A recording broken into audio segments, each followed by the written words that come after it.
You kids have it easy. I'm not saying it's easy to get into social media, but I mean, in all honesty, I'm like, what? In my 40s, I got 1 billion views, got 250,000 on IG, got almost 1 million on TikTok, almost 100K on Twitter. And I did that pretty much all within a year. So don't say it's not possible. But it's a lot easier than when it was back in the day. There's no internet. There's no Facebook. You know, or if it was in its imminent stages and nothing you could really do with it.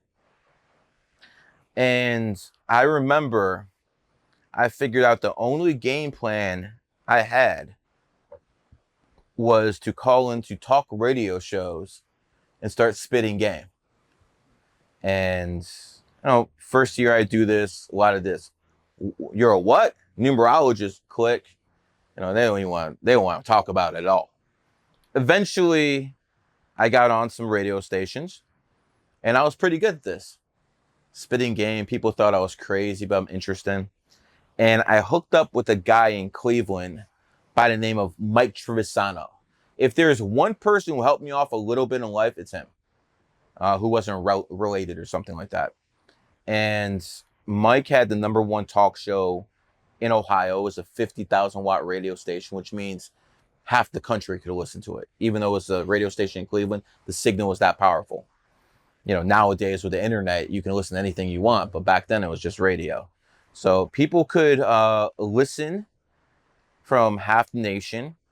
And the thing about Mike was he was lazy. He really didn't want to, do work. He's an old man, wants to gamble all day. That's all he talked about, just playing cards. Every day he had some fucking people his cards, house playing cards when it was illegal to gamble for money. But, he's a superstar. He can get away with it. Eventually, he figured out that he didn't need to do prep work if he just called me in. Because if you call me in, I'm good enough to talk for about 2 hours. There's commercial breaks. The shit's easy, man. I'm good content, whether you love me or hate me. I'm good content. So this guy literally had me on for years. Wow. Years. I was so recognized that internet radio stations were giving me jobs. Oh, you go on Triv? Oh, you're that dude? Just giving me jobs on internet radio, paying me to fucking talk. This is 2008, 2009. I used to go to restaurants and people would pay like about $200. Remember, it's long, like decades ago. They get a lunch and a reading with me.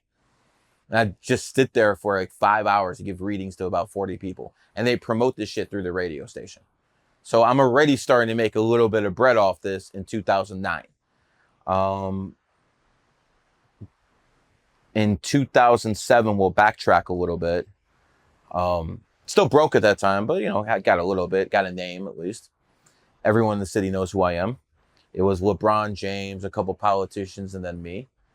And I decided, let's go after all the sports teams. I got the, bullhorn. Let's do it, because that radio station, WTM 1100, where Mike Trevisano worked, it was the flagship station for the Browns, the Cavs, and the Indians, all the Cleveland baseball teams.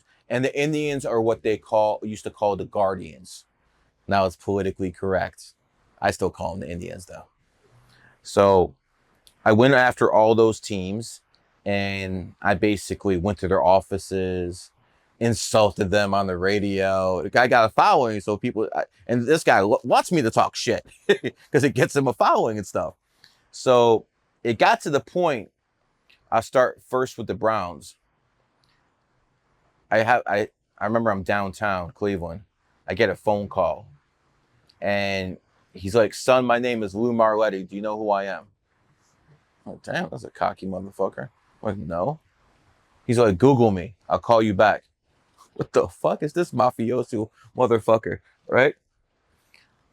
I Google Lou Marletti, as I'm sure you guys are doing right now. Former head of the Secret Service under Bill Clinton. Now a vice president for the Cleveland Browns. Fuck. Calls me back. Take some bass out of my voice that time. And he's like, son, Cleveland Browns don't want anything to do with you. I'm like, listen, I think you guys need to draft Adrian Peterson, born 3/21/1985, because I think he's next Jim Brown. Now, do you know who Adrian Peterson is? No. Okay. Adrian Peterson turned out to be a Hall of Famer. He turned out to be one of the best running backs in NFL history, not just for a couple years, history. And they put a restraining order on me because I told him to draft that guy. How insistent were you on the draft? Very, very. Emails a couple times a day. I gave people readings to get their emails because no one believed I could do this. And as soon as I did, they would just give me. I remember Michael Savage, Phil Savage was his name. Phil Savage is the GM's name. And I got to a secretary. Somebody gave me a secretary's number. And I'm like, I need to talk to Phil Savage. And she's like, who are you? I'm like, I'm Gary, the numbers guy from the Triff Show. She's like, oh, I heard about you. She's like, it wasn't good things. I'm like, give me your birthday. And if I can't nail you, hang up. I will never call again. She gave me her birthday. I did my thing. She gave me Phil Savage's email. I started emailing this guy. The problem with him, he was a priest. Evangelical priest, and this is satanic to him. Yeah. In the end, I got basically restraining order off Cleveland Browns Stadium for a couple years. So that's how that one ended. 0 for 1. Next, Cleveland Cavaliers. I was talking to a guy by the name of Mr. Winger. Yeah, I promised I'd make you famous too, motherfucker. I don't know where this motherfucker is right now, but me and him came to an arrangement. He's like, prove numerology and astrology work. I'm like, okay. There's going to be 3 players who are going to be injured. Joe Johnson, Jason Kidd, and then Gilbert Arenas. Can you look up Gilbert Arenas on your phone real quick? See what happened? This is 2007. Go to him on Wikipedia. So after Joe Johnson gets hurt, I email Mr. Winger. I'm like, is this enough? He's like, no, that's only 1 out of 3. And then Jason Kidd gets injured. I email Mr. Winger. Mr. Winger says, this is not enough proof. This is only 2 out of 3. I'm like, God damn, motherfucker. I just gave you the list last month and 2 already hit. And Gilbert Arenas, if you're watching this, man. He tore his MCL. Yes. There's nothing personal about this, but after Mr. Winger said 2 guys didn't mean anything, I went to Dan Gilbert, the owner of the Cleveland Cavaliers himself. I got emails to back all this shit up. And I said, the people in your pack are low IQ. What about the wolf himself? Because he has one of those sayings, the strength of the wolf is the pack and the strength of the pack is the wolf. So I basically insulted his pack. I'm like, what about the wolf? He emails me back. He's like, if Gilbert Arenas gets injured like you say he will, me and you going to do business. I believe it was 4/4/2007 when it happened. Is that right? Was it that day? 4/4/2007? Game against the Washington Wizards. It was the Charlotte Bobcats. Yeah. Okay. Gerald Wallace fell on his leg. So Charlotte Bobcats, I believe so. It was in April. Yep, it was 2007 April. And one of my buddies called me and said, yo, Gilbert's done. Again, nothing personal, Gilbert. I was celebrating. I thought I made it. I had a deal with the billionaire owner of the Cleveland Cavaliers. If something happens. It was 4/4/2007. Yes, it was 4/4. Again, I remember that date. It's like 9/11 to me because I thought that's the day I thought I made it. Yeah, right. I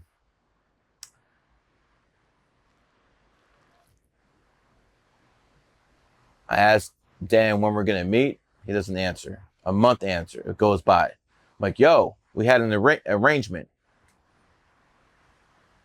He sticks Howard Cross, head of Cleveland Cavs security, to make sure I don't bother anyone in the Cavs or anyone. I was pissed. Wait a second. I got everything right and I'm still fucking banned? Oh, by the way, they banned me from the arena too. I was pissed. I was so mad. I promised I'd get even with that guy. We'll get into that in a little bit. I promised I'd get even with that guy. Cleveland Indians were the only ones who were respectful.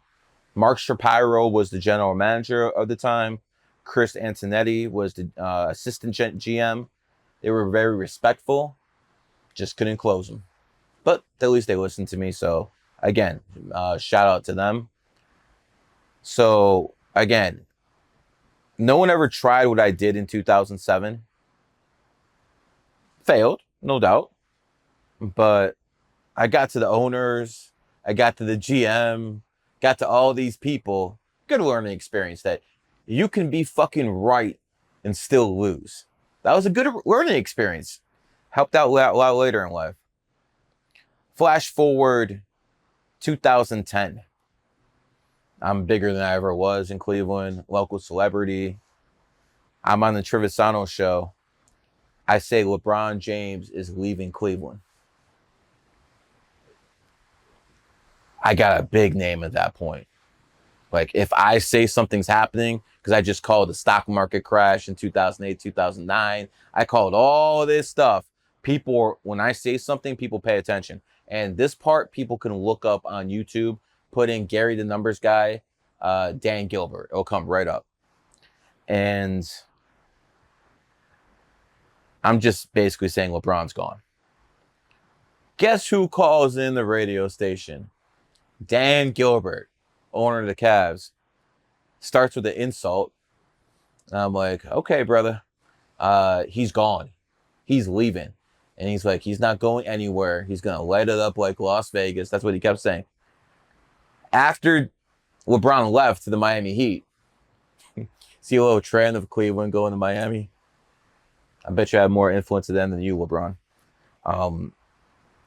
After that happened, Dan Gilbert was getting roasted. Absolutely roasted. Like everyone hated him because they know the Cavs are going to suck now. And I'm going in on this guy. See, the numerologist is better than the billionaire. Just going in. Get to my radio job. It was called Sports Talk Cleveland back then. Get called into Belfie's office. He was the guy who ran it. Liberal fucking scumbag, but you know, it is what it is. He used to tell me I should have more respect when I talk about Obama. Get the fuck out of here. Give a fuck what you say. Anyways, he calls me in the office. He's like, I got good news and bad news. I'm like, all right. What's the good news? He's like, your ratings are wonderful. You know, you're the top guy here. I'm like, cool. What's the bad news? It's like, you're fired. I'm like, what? I'm like, this isn't computing. He's like, the Cavs told him that if they want credentials to go to Cavs games as reporters, as press, because it's internet radio, they don't have to give it out back in those days. They had to fire me. Came straight from the top. So again, I'm right again. Billionaire fucking flexes on me and gets me fired.